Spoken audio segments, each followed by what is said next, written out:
Hello, I'm Uncle Peter, and today we are at the Riverside Park in Grants Pass, Oregon.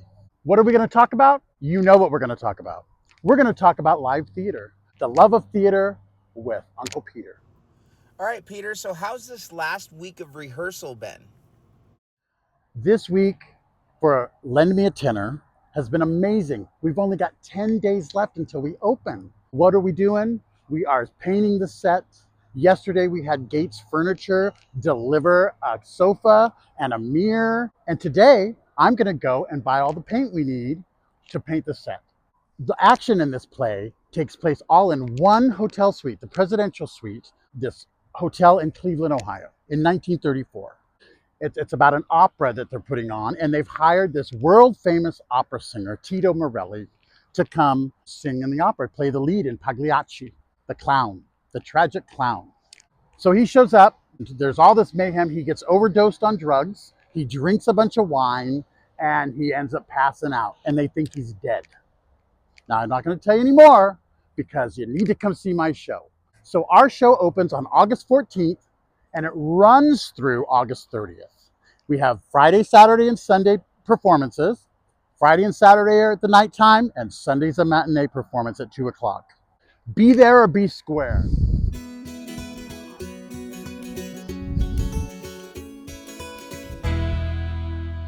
Welcome to the Love of Theater with Uncle Peter. So now let's talk about theater in general. So you have plays, which are either dramatic or they're comedic. Lend Me a Tenor's comedic. Then you have the musicals, right, which are we talked about when you have something so intense to say and it's just brimming inside of you. You have to sing it instead of say it because that's just what you got to do. And then when the music swells, that's when you got to sing. And I'm more partial to musicals. It's just my kind of thing. I've done a few of straight plays, but I would rather be in a musical. I like to sing and dance, and I think they're more fun. I do because there's musical numbers. How could you not? All of a sudden you're talking and whatever, you're falling in love, and then pretty soon you got to sing that you're falling in love. And there's so many great songs that come out of these musicals too. Well, there's a book, and that's the story. Then there's the libretto, which is the music, right? And that's the words and the music that they're going to sing to. For instance, we've all heard of The Little Mermaid, right? Disney's The Little Mermaid, written by Alan Menken and Howard Ashman. Now, Alan Menken, he composed it, so he wrote the music.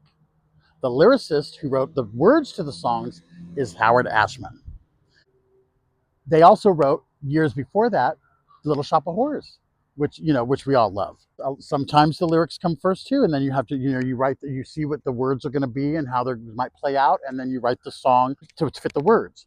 A lot of times the songs are in their head, you know what I mean, and then they ask the lyricist to write the words to it. Are working, they collaborate very closely with one another.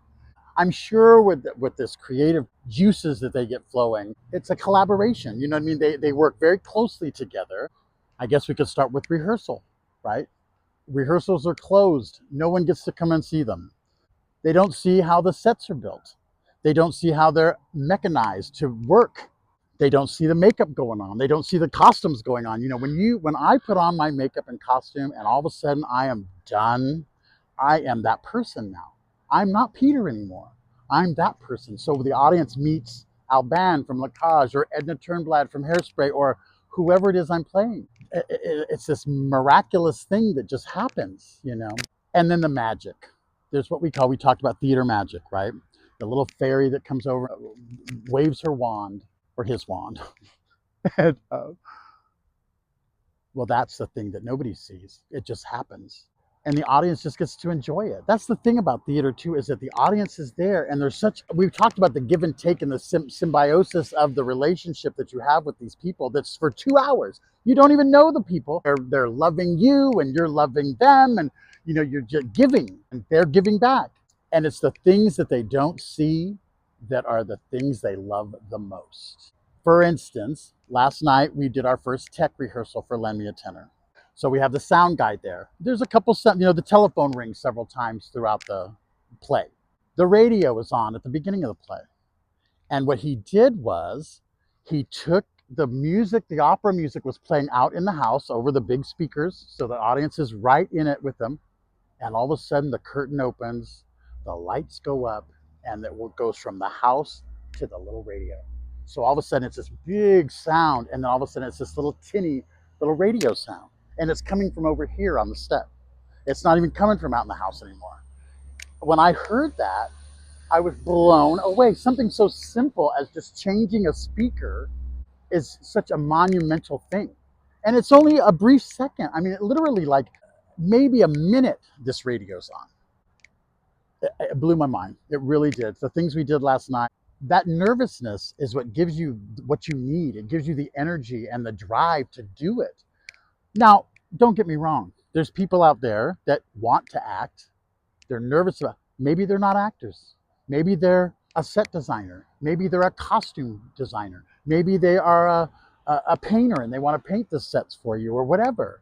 You know, not everybody can be out there in the limelight and be an actor, but you give it a try. And if you ever do want to try acting, you have to remember you have to take the words from the script and figure out the emotion that needs to go behind that word.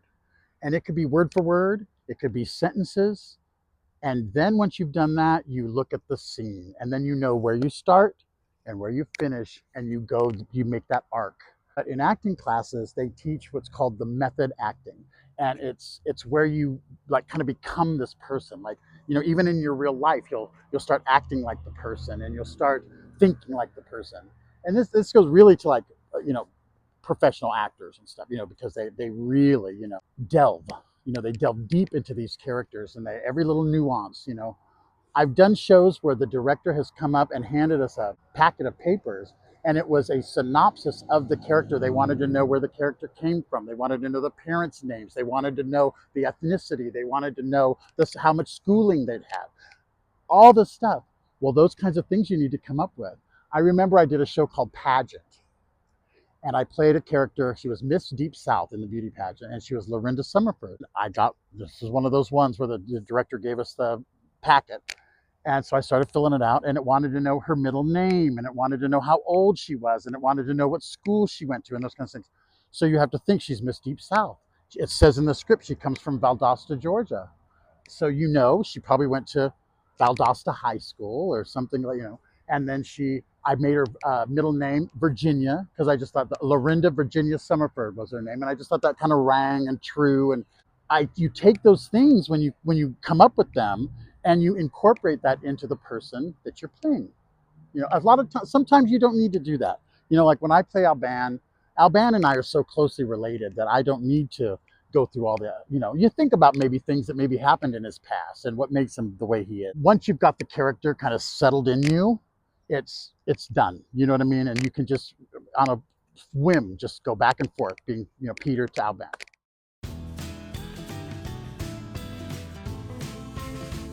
What makes a great director? Well, first of all, the director has to have a vision. You have to know the show that you're doing, right? You need to know the characters. You need to know the movements. You're creating the whole thing. You're creating, the words are there, the emotion is there in the script, but you have to create the world that it revolves around. Like, for instance, I told you already that I was in Lacage. My parents passed away during and all that, and they had offered me this role as the director. Well, my mother died on closing weekend of La Cage aux Folles. We had already started rehearsals for Lend Me a Tenor. I was so ill prepared that first night. I stopped the rehearsal about half an hour in, and I sent everybody home. And I said, you know, I'm sorry. I explained what was going on in my life and how I was not able to prepare the way I wanted to or should have. But I went home that night and I read that script cover to cover, and I took notes. And the next night I showed up and I was ready. Now I didn't really know the characters as well as I should have. You know, you really should delve into this stuff before you ever get in front of the actors. They came along with me, you see. And so that's a good director. A director is honest. A director pulls out what they need from the person and the character.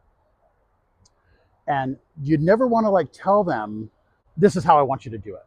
You know, walk this way, you know, say the line like this. No, you say, maybe add a little more anger to that, or maybe add a little excitement, or, you know, think of it this way.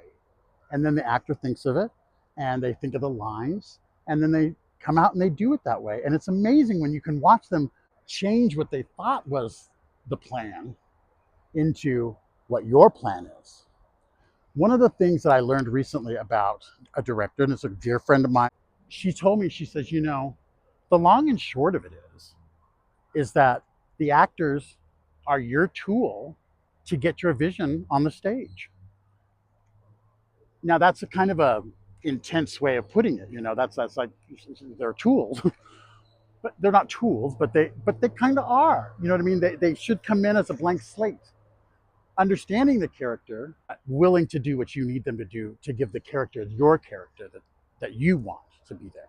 And a good director does that seamlessly. Like the actor might not even know that it's being done to them. It's how it needs to happen. You need to get your vision on that stage. With Lend Me a Tenor, like I really didn't even have a vision yet. You know what I mean? The vision that came into my head has been kind of boom, oh my God, that's why that happens. And, oh my goodness, that's why she says that. And so we've had to move and shake. And one thing I said earlier too is that this is a collaborative effort. This could not be done just by myself, right? I need those actors. I need their input. I need to hear what they think it is that they should be doing. And then they show you, and then maybe it doesn't work. Maybe you need them to walk the other way across the stage, or you need them to walk straight up to the person, or whatever it is. Perfect example. You don't look at people all the time when you're talking to them. You know what I mean? If you're at your house and you're talking to your girlfriend or your boyfriend or whatever, you're maybe in the kitchen. So you're not going to walk out like, hey, and look at them every time that you say something to them. So trying to get that across, that's just their natural instinct, is to turn and look at the person, Well, sometimes they're turning their back to the audience. Actors never turn their back to the audience. That's like a golden rule of theater. You cheat things. You turn this way and you just look at it this way, but they're standing back over here. You got to kind of remind them of that kind of thing every now and then when you see it happen again. In my personal life, that's happened in the last year or so, is that I've kind of had this revelation about myself. And I broke up with my boyfriend, decided I was Peter 2.0. And it's created this space inside myself where I let go of all of my angst, all of my fears, all of anything negative that's what's going on in my, we all have little voices in our head that tell us, oh, don't do that, or those are gone now. And you know what? I trust myself. I'm almost 60 years old, and I trust that those 60 years have taught me something. And I use those lessons in my daily life. And that's what I use when I go in and direct this show. These actors and the people that they're playing to exist. Sometimes you pull from your own life. When I'm playing in Lacoste, I pull from my mother. I pull from my boss, maybe. You know what I mean? I pull from maybe these drag queen friends that I had growing up, or did drag with at a party or something. And you pull from all these different aspects, and then you present that. You put it all together inside yourself, and that's what you give. So it, like I said, it's a collaborative effort between the actors. It's a collaborative effort with all of the pieces of you too. Theater brings community together because people come from the community to do the show, right? The actors, the set designers, the builders, the costume lady, you name it. These people are all from this community, and they love theater, so they can't not do it. Not only that, but then it brings the audiences in. We're doing theater because there's a group of people in this town that love to come to the theater every night or come to each show. I would, like I said before, I would sit and watch somebody read the phone book. Well, that's the honest to God truth. And I'd pay $20 to do it. So, it doesn't even matter what the show is. It really doesn't. It's all the beauty of people, and it's their talent, and nothing turns me on more than talent and creativity. And when you have a community like this one, it's amazing how much talent is really here. And they're all at Barnstormers, or they're at True Juice. So go to True Juice. I have to say something about True Juice. So can we do it like a closing now? So I'd like to say thank you for joining me this week. Please tune in next week. I'm not sure what we're going to talk about, but tune in because it's going to be good.